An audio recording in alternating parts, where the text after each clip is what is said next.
Hello. Today on the Driven podcast, I'm having a conversation with Joe Libin, who is Libin the Dream in Utah.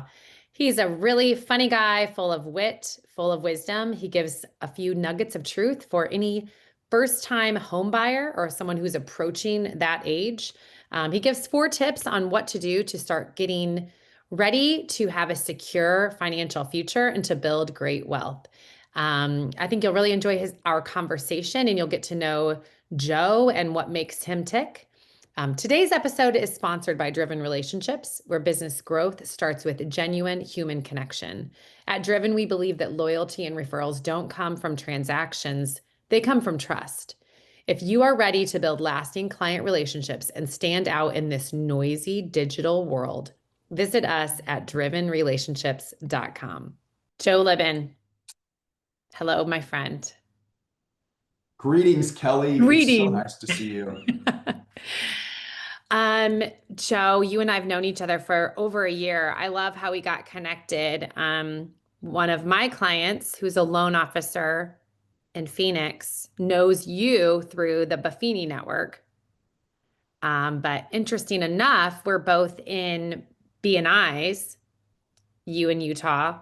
I'm here in one here in Phoenix. And I just feel like we have a lot in common, and a lot of our values are the same. And our belief system on how to build a business is very similar. Am I right? Yes, and we're both extremely attractive individuals and have a great sense of humor. So I think Super it's crazy. young, super attractive. Yeah, which we got that going for us, which is nice. I think I'm coming up on 3 years with you guys, actually, if I'm not mistaken. I think it's been more than two. Oh my I'd have gosh. to go back and check. So it's been a minute, and Yeah.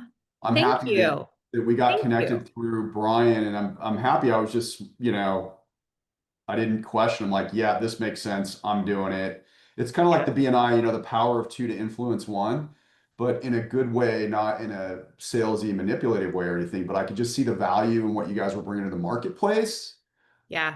I'm like, wow, I want to be a part of that because that enhances, calls, notes, and Popeyes and Brian Buffini speak. Yes.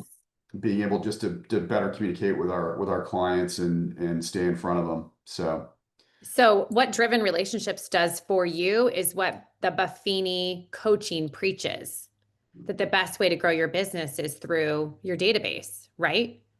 Well, yeah, the whole idea is Referral, to, repeat business. yeah, we all want to work by referral and live a good life, right? And this Yeah. isn't like a commercial for Brian Buffini and Buffini coaching by any means, but we there is a lot of value in doing that. So his primary focus is, back in the day, it's calls, notes, and pop buys, right? Mm. And we in the industry, really, it doesn't matter. I finance houses for the record, versus Mhm. realtors or anybody else, but there's no shortage of everybody telling you, hey, this is what you need to be doing, right? Lots of shiny objects, right? Oh, yeah. So for me, I just look at it like, hey, if this doesn't help me with communicating with clients, either make it easier for me to call people, calls, notes, and Popeyes, right? So with what you're doing, it's texting, it's automation that helps enhance that. So Yeah. it's not a shiny object in so much as like you're going down the rabbit hole with some new technology like, oh, this AI is going to replace all this other stuff. No, it just allows you to better, show that you care. It Yeah. is about contact, care, and community. And I believe what Driven has done in no uncertain terms is really enhanced, our ability to deliver on contact, care, and community. Right. Yeah. Because you do loans, but at the end of the day, people hire you because they like you and they trust you and you've stayed in contact with them. They know you're still in business and that you know what you're talking about most of the Well, time. yeah, I mean, at the end of the day, I think we're all in the people business, and Hmm. just, I mean, I'm a nerdy economist by training, and I love doing what I do. I mean, my personal mission statement is to help people build wealth through home and property ownership. And I really like the financing side of it. I had a real estate license at one time and was actually in title and escrow for the first American title, like back in the 90s. I'm dating myself a little bit. I know I look very young, but I do have a little experience and I've been doing this for a minute. So at the end of the day, yeah, I've been in all different aspects of the industry, and really enjoy the financing end of it. Hmm. That's kind of where I feel like I can add the most value. Yeah. What do you think your secret is for like making you different or enjoying what you do? Like what do you think what makes you any different from someone else? Or what are your secrets? Do you have any? No, I'm pretty much an open book. I will say though, a few things that I've observed lately that I think are worth sharing with anybody who's, still with us, still watching us. Mhm. And that is, and Buffini had said this, um, and it just resonated with me. It resonates with me every day, and it is this: it's the world is drowning in information and Mm, starving for wisdom, mm, right? And I think we're seeing a lot of that with there's just so much information out there. And I just laughed because I had a client, we'll call her Chelsea okay. because that's her name.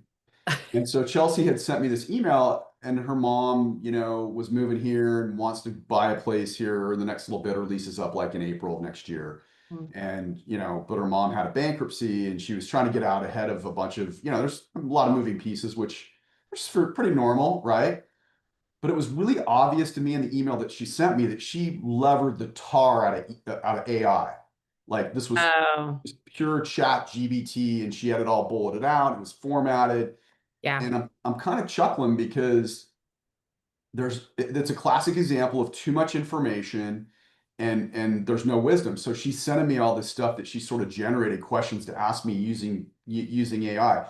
For example, should I use this type of loan program or that type of loan program? What about this? What about that? Well, with their bankruptcy and this and that, all this other stuff. And and I just emailed her back and said, hey, we're good, and here's what you need to know, and that kind of thing. And I need to know when her bankruptcy, discharged because that's going to dictate, so many of the rules without going too far down the rabbit hole and boring loan stuff. But the point is that again, there's so much information out there, and nobody really knows what to do with it or how to lever it. And then Mhm. I've seen a lot of people that will say, "Oh no, no, no, I don't want to work with a professional. I can do this on my own." And it's great. I mean, it's a free country. You're the boss, but man, like you get what you pay for. I mean, it's a Correct. lot of money. Do you want to get it wrong? Yeah. Um, Yeah. so in It's probably my humble the biggest opinion, purchase of your life, most people's lives, right? well, When sure, it is, yeah. but is it also a commodity? Yeah, at the end of the day, it is what it is. But I feel like, lean into people that know what the hell they're doing. I mean, Yes. personally, I think my secret or some things that I've learned is that I'm never going to take advice from somebody who I wouldn't trade places with. Okay. And I think, it's important to listen to people that have actually been there and done that as opposed to people that haven't.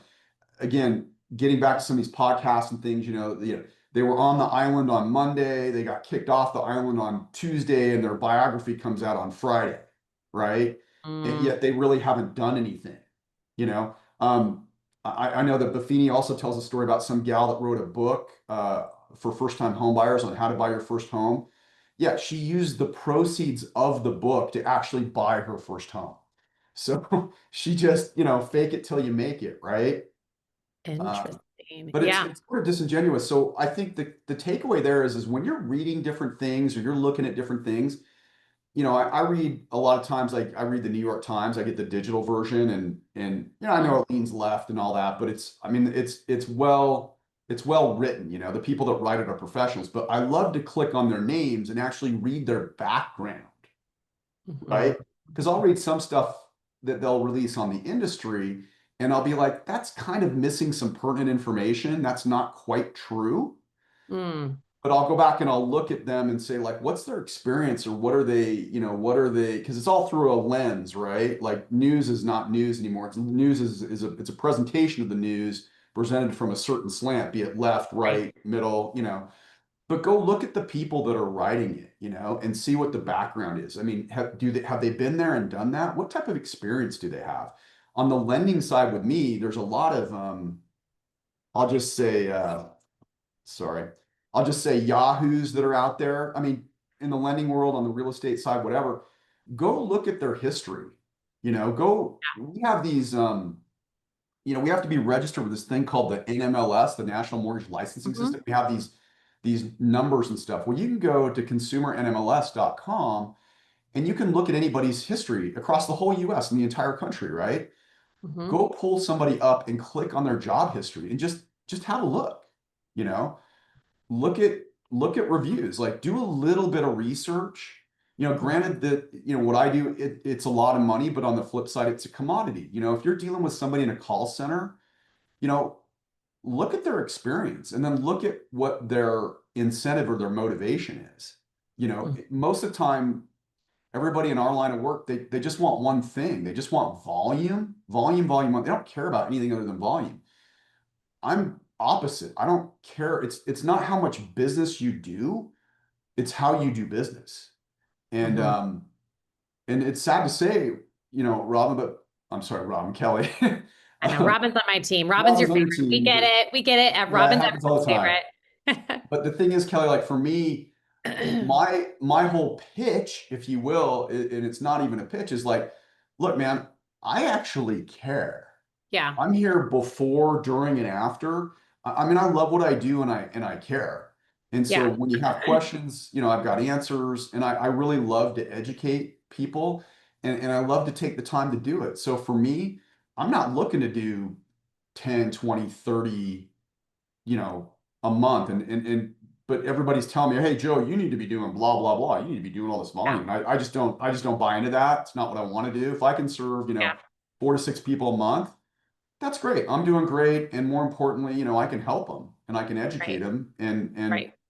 And I'm not for everybody. Not everybody wants that. A lot of people just, it's a commodity. They just want, bam, bam, bam. And they don't want to hear that.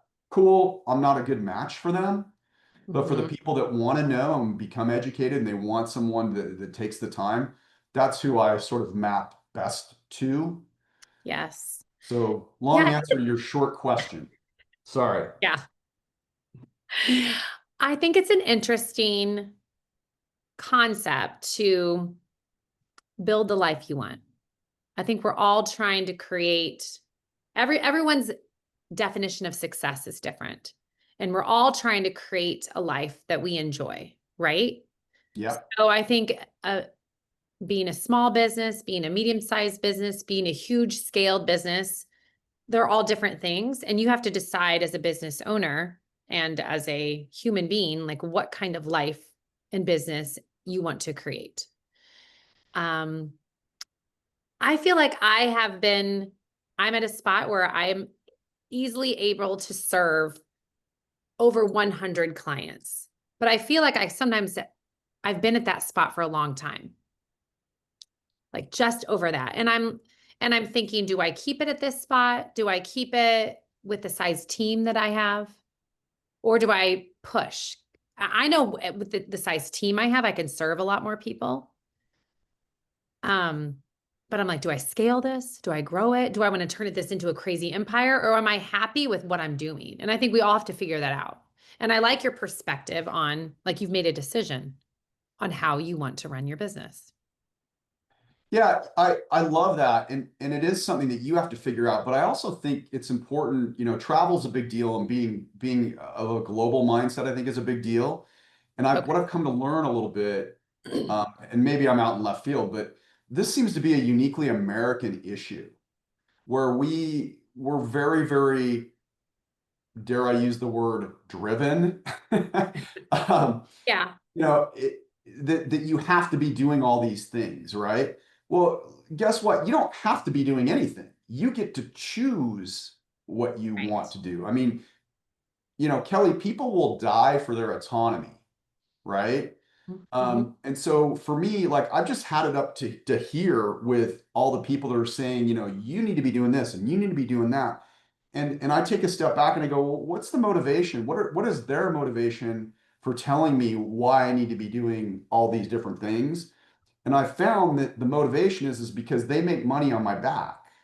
Mm, And that doesn't motivate me to make other people money. And so I'm going to do what's right for me and my family and for my clients.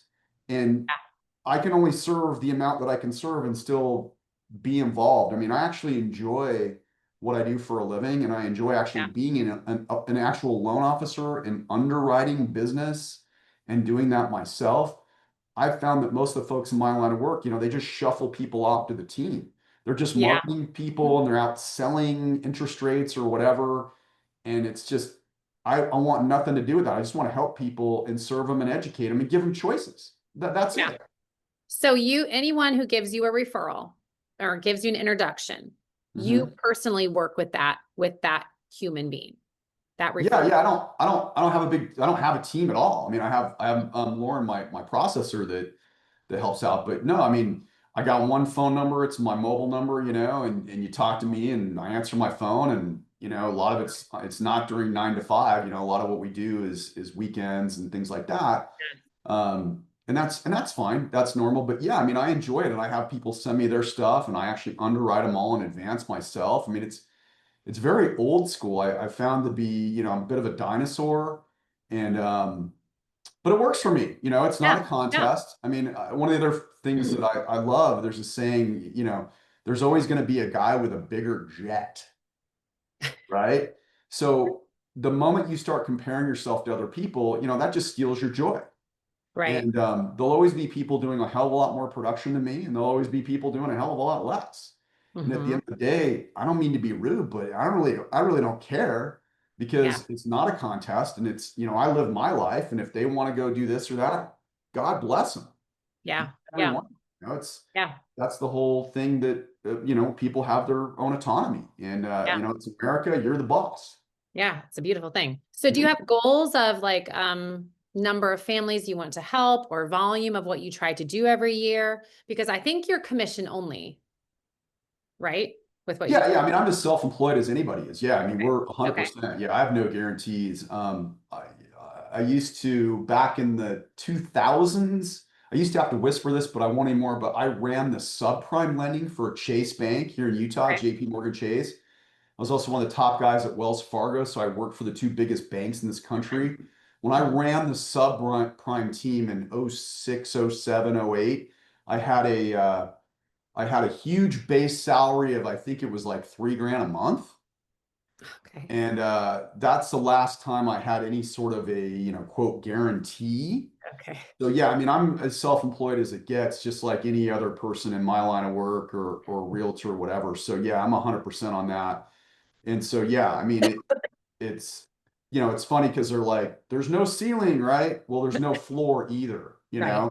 so with what we've seen with rates these last few years, I mean, we did a decade's worth of business during COVID, and then Mhm. we all fell off a cliff, and we're coming out of like the third year. Q4 of 2022 is when all this sort of went, you know Yeah. so we're 3 years on now to where things have been very, very lean and tough. So yeah, I mean, I absolutely have goals, and that.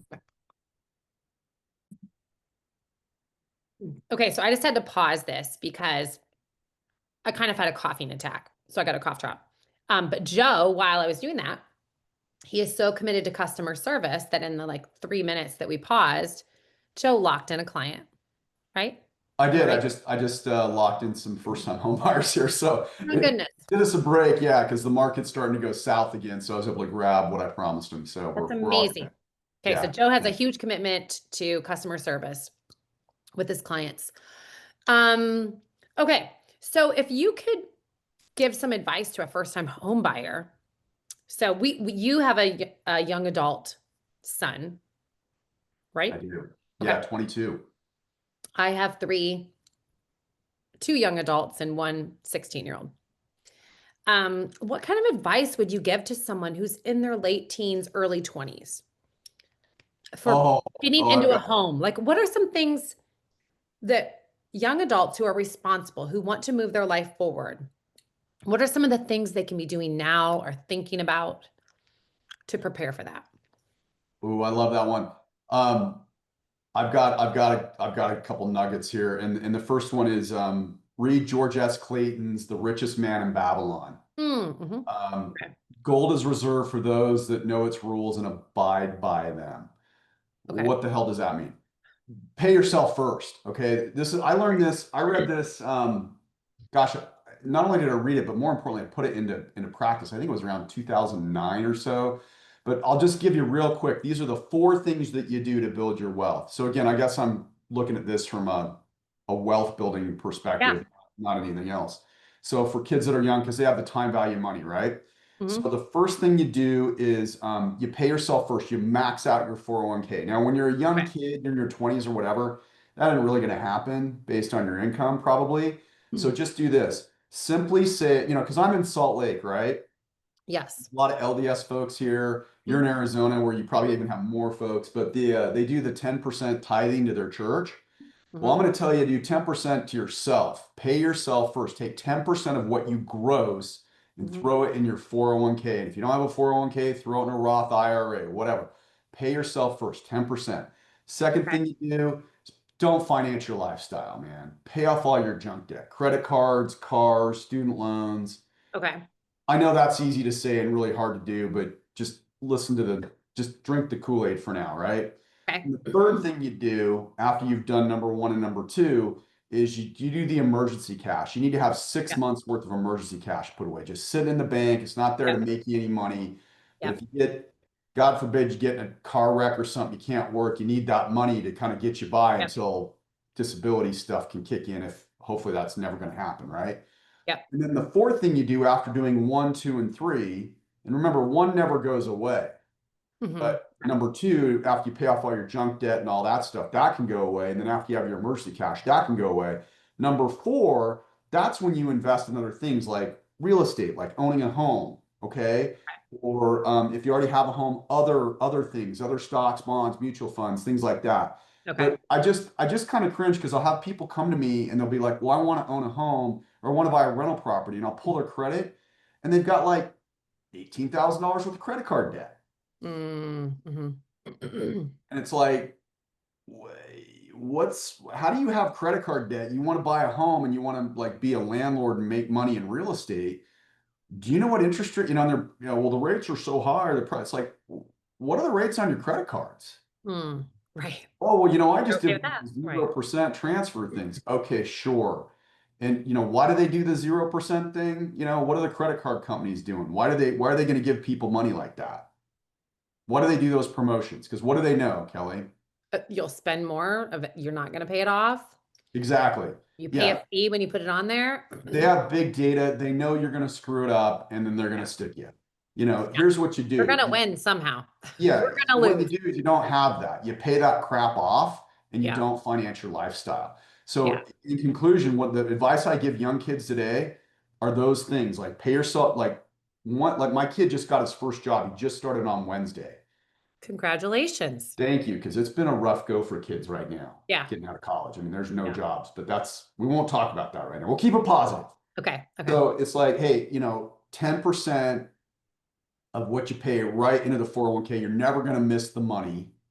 Hmm. The thing is, it's really not 10% because in America, it's not what you make that counts, it's what you get to keep. And when you make a dollar, right? You make a dollar, okay? But what ends up in your hand is not a dollar. Okay, what ends up in your hand is there's the 25% to the feds, 5% to the state, at least in our state. Okay. There's Hmm. that FICA guy. Your kid gets his first check. He's like, who's this FICA guy? Why did he take 6% of my money? And then there's Medicare. 25 to the Fed, 5 to the state, 6.2 to FICA, that's Social Security, 1.45 to Medicare. That's 38 cents. So you made a dollar, but you got to keep about 62 cents of that. Well, when you make a dollar and you put it in your 401k, the entire dollar goes in there. It's Yeah. pre-tax. So you're not out 10% of your money. You're really out about 62 cents out of the dollar. Mm-hmm. You're only out about 6.2% of the 10% because of the tax situation. So are you going to really miss that money, especially as a younger person when you're first making your big boy or big girl money? No, you're not going to miss it. But over time, even a short amount of time, as they get into their mid to later 20s, that can grow to a significant amount of money if they Hmm. just throw it in, S&P 500 or whatever else and Yeah. don't touch it. Do you think young people these days will be able to function like we have? with just, I mean, to me, I look at young people and they are doing things that I don't even do, like the travels, the clothing, the cars. I'm, where is this money coming from? Their parents? Their parents? Credit card? Because I remember being in my early 20s and just figuring it out and like starting out and working hard and having to say no to things. I don't see a lot of young people saying no to stuff. I think it's a lesson that needs to be learned, and that's what the value of a dollar is. And that gets back Yeah. to those four things I was telling you about. Yeah. If you're wanting to get ahead and you're disciplined enough to save 10% of your money and then not finance your lifestyle, you're gonna be, I guarantee you're gonna have seven figures. You Okay. know, you just have to learn, you Discipline. can't learn to save $100,000 until you learn how to save 10. Yeah. You can't learn to save 10 until you learn how to save 1,000, and you can't learn to save 1,000 until you save 100. And the way you save 100 is you don't buy the shoes. It's just Yeah. delayed gratification. Now, Mhm. I'm not a guy that's into stuff, but I am a guy who's into experiences, Yeah. travel, because that's growth, right? Yeah. So I don't know how to answer that question other than it's just the basics, and trying to teach fundamental finance. And the one thing I've learned in my years of doing this is Americans don't know anything about finance. Nobody ever taught them anything. I know. And all this time we spend in school and there's no like basics being taught. Well, there could be like with this sort of, in high school, they're doing some of this, kind of basic personal finance. But I Yeah. don't know that it sinks into the point where people really put any of it into practice. Because you Yeah. know what they say, education without implementation is what? I don't know. Entertainment. Entertainment. Okay. Education without Out. implementation, entertainment. Yeah. Okay. So personal finance is great, but if you choose not to implement, I said earlier in our conversation, I learned this stuff in '09 about those four things, Yeah. but most importantly, I actually implemented it. Yeah. And that's why I'm in a position to where, I can hang it up. I mean, I'm still going to be doing this, 5, 10 more years easily, but Hmm. if hopefully, stay on the path, whatever, keep making good decisions, then I'm going to be in a position to be able to hang it up and do whatever I like. Yeah. To decide to make that decision. Yeah, yeah. I do love that. You need someone to actually do it. I just had a phone call earlier today and it was someone who she preaches what I do for people. Like you have to talk to your database. You have to have systems. And she was like, "But I don't always follow through with my plan." Like you have to build a plan, but then you actually have to work the plan. You have to do it. We I think the word for that is human. I mean, I think we all struggle with that, Mhm. and we all know the kitschy sayings like you got to plan to prepare or prepare to plan. You got to do, whatever. But Mhm. yeah, I mean, it's a challenge. That's kind of why I like staying in my lane, and I kind of know Mhm. what I can do, and I know what I like, and I know the number of people I want to serve. And Mhm. and that flies in the face. I mean, we're constantly, in battle with, this cognitive dissonance, where people are like, oh, how much untapped potential do does anybody in this room have any untapped potential? Mhm. And we all raise our hands. It's Mhm. like, at the end of the day, I think you just have to figure out what's best for you and then just tune out the rest of it and then give yourself Yeah. some grace like that gal. Like you can have all these plans and stuff and it's easy to be overwhelmed. And that's why books like The Power of One, Mhm. like you just Mhm. the one big thing, like you just choose, do a couple things and call it good, but just do them consistently. Yeah. Yeah. I know I keep my life pretty simple. It's like I have my habits and I feel good if I accomplish the things the basics. And I live by my calendar. I sometimes have a to-do list, but most of the time if I need to do something, I put it in my calendar and then I don't feel guilty if there's open space because I know the Well, really important things I put in my calendar and I will get them done. and I think the thing that we've learned from everybody successful, the more successful people are, the more they know how to say no, no. And they do it smiling. No, no, I'm And not. without having to justify it to someone, a simple no, I can't. No. Yeah, yeah. And so I think I've worked really hard to keep my life very simple as well. Mhm. And not, not get in my own way or try to sabotage my own things. And Right. it's a challenge. It's a challenge, Mhm. but yeah, I mean, again, when you read stuff, there's never going to be a shortage, Kelly, of people telling you what you should be doing. Oh, you should be doing this, or what you should not be doing. And we Mm-hmm. all kind of struggle with the same, I feel guilty because I didn't do A, B, and C or whatever. Mm. I mean, just let it go, man. Like water off a duck's back. I just Yeah. don't think it serves anybody to hold on to that. Yeah. I think the only thing I sometimes feel guilty about is like the being present or quality time with a friend or family member. Honestly, the work stuff, I'm like, that will get done. What I do is not life or death. But I think the relationships I have are probably the only things that I would really feel guilty if I didn't have quality time. Like that to me is very important. And really it's my business driven relationships. I'm trying to do that same thing for people. I'm trying to build these quality relationships, but I feel like relationships are probably the most important thing for me personally. Well, I think the most important thing is actually is your health. Everybody says family is the first thing, but I think it's your health. If you don't have your health, you can't be there for your No, family. won't be here. So you got to have your health, and then family, which is AKA relationships. And I mean, we Mm, got friends too, and that kind of thing too. But at the end of the day, that is the most important thing. Unfortunately, I just had a friend of mine pass away just very mm, recently mhm. um, from alcohol, from drinking too much, and I'm uh, sorry. and it's so I'm in a little bit of a reflective state with respect to somebody I've known for a long time that basically made choices and did things, and we're not going to this isn't going down the road of addiction and things, and everybody's got their stories and stuff, but the point is that reflect on what's important because life is short. It Mhm. really is. And so I've learned through coaching and some other things too that it's better to be um instead of an either or thing to be a both and thing. Like have this time with your family, keep these relationships, and do well in your business. Like, Yeah, go on trips and experience things and still get things done. Like try, do both. It doesn't have to be either or. You can do both, but you have to be very disciplined, like you said, with your time and your calendar, and you have to have the ability to say no to certain things yeah, because you can't do it all. So yeah, it's just picking, what is most important. And I don't know that there's any earth-shattering information here that we're dropping on anybody, but I do think it is kind of that simple to some extent and focusing on, your goals and kind of what's important. yeah, yeah.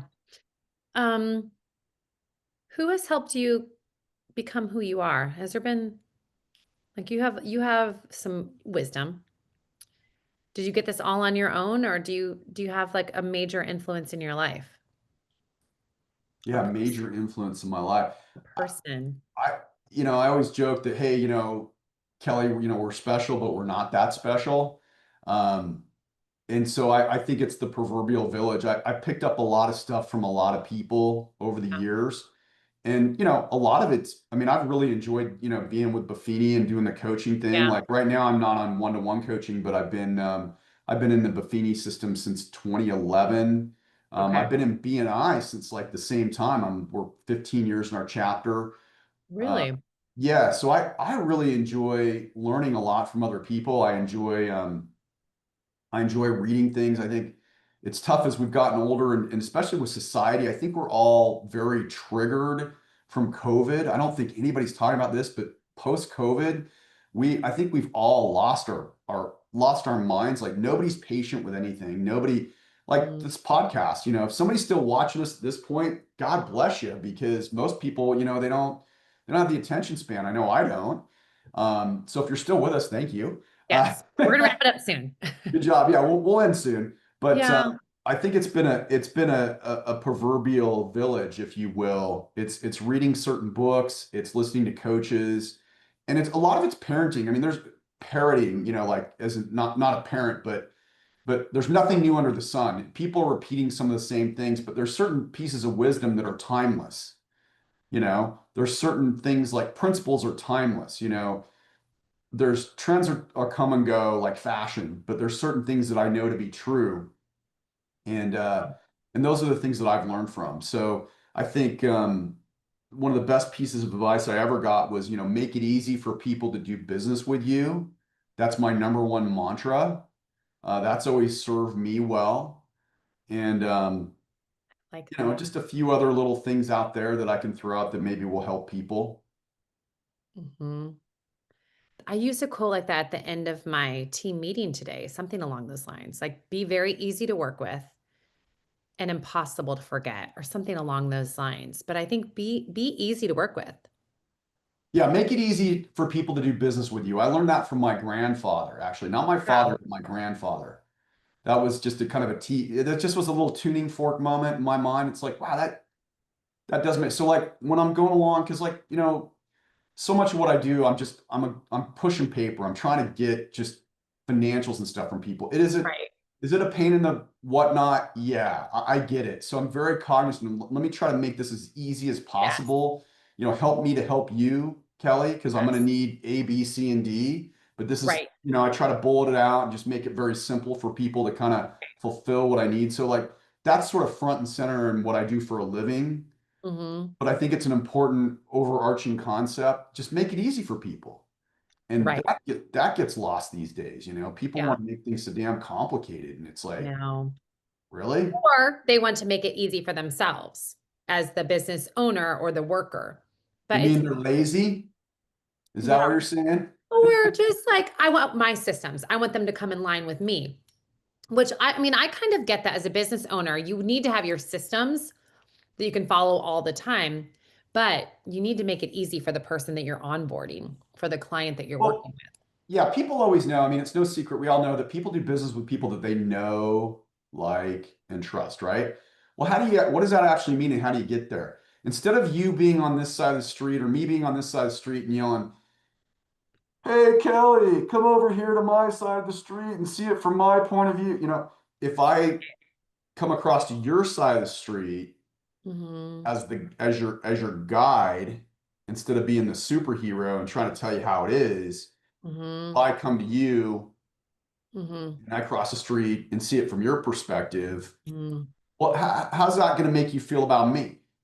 Hmm. You know, I mean, you're going to feel better about working with me. And that's Hmm. not some goofy sales ploy or whatever. I mean, that's just how life works. Yeah, So I think that's basic human kindness and thinking about other people. yeah, but Be help, it's you be gotta helpful. be you gotta be a little more cognizant of it, and it's something I'm working on. I mean, I'm a work in progress. I'm not saying I got all this stuff figured out. By no means do I have Yeah. it all figured out, but I'm always trying to learn and grow and Hmm. and have this lifestyle of improvement, of self-improvement, I love it. Which is a great segue into my very last question for you. What book are you reading right now? Or what would you recommend to someone who is still listening here today? Again, thanks for sticking with us if you have. The Mhm. book I'm reading right now that's really funny, it was referred to me from an agent at Century 21 and it's about 7 years old, but it's a book called Millennials Are Not Aliens. Huh. Okay. And it, again, it's kind of fun because it's like 7 years old, but you're reading this stuff and he's talking about what's going on with like technology. He even mentions AI in the book and then video, the use of Mhm. video and things like this. But the key takeaway is that how based on what generation you grew up in, and I am solid right in the middle of Gen X, like I am right Okay. in the heart of Gen X, right? So this is talking about Gen X, millennials, like our kids are Gen Zs, Mhm. how you grow up, like our parents being boomers. Like if you notice with your parents being boomers, like they are paper, they're paper people. Like Mm. everything's like my dad prints out his bank statements on his printer. I'm like, why do you do that? And he's like, well, so I can balance my checkbook. I'm like, okay. And then what do you do with it later? What happens like a year from now when you have oh, well, then I shred it. And I'm like, Dad, what's the damn point? Like, you don't need like there's these things, they're PDF files, like you can pull this up, and there's like 7 years worth of history there. Like you don't, but it made me Right. realize, like, again, millennials are not aliens. We're all victims. I mean, I'm going to use the word victim, but we're all products of our generation and how we grew up.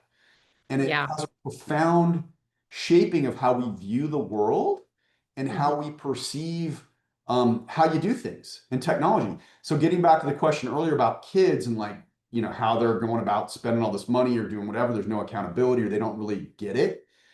It's because they are a product of their generation, Hmm. you know? Yeah. It's going to be fun to see what happens 20 years Yeah, from now with them.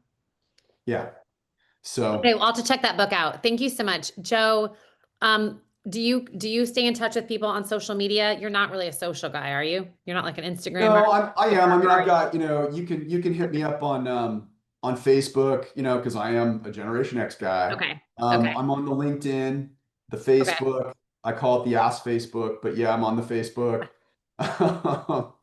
And Okay. on Google business page, yeah, I don't have an Insta account, which I know is blasphemy, and that Mhm. kind of thing. But yeah, I mean, I'm out there. I'm not hard to find. Okay.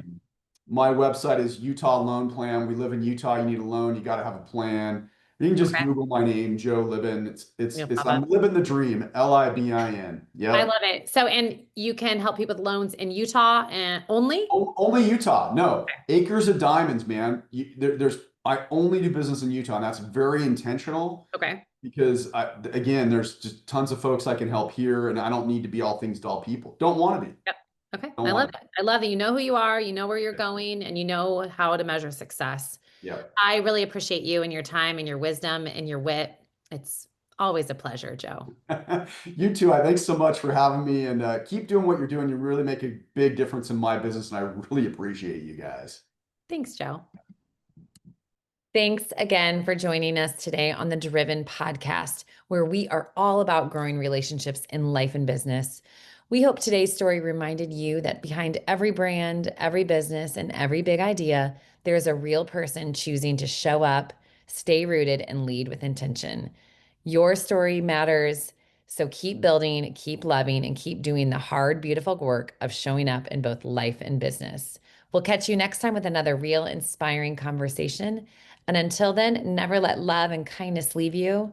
Always be a fountain, not a drain. And don't ever forget that you are the best.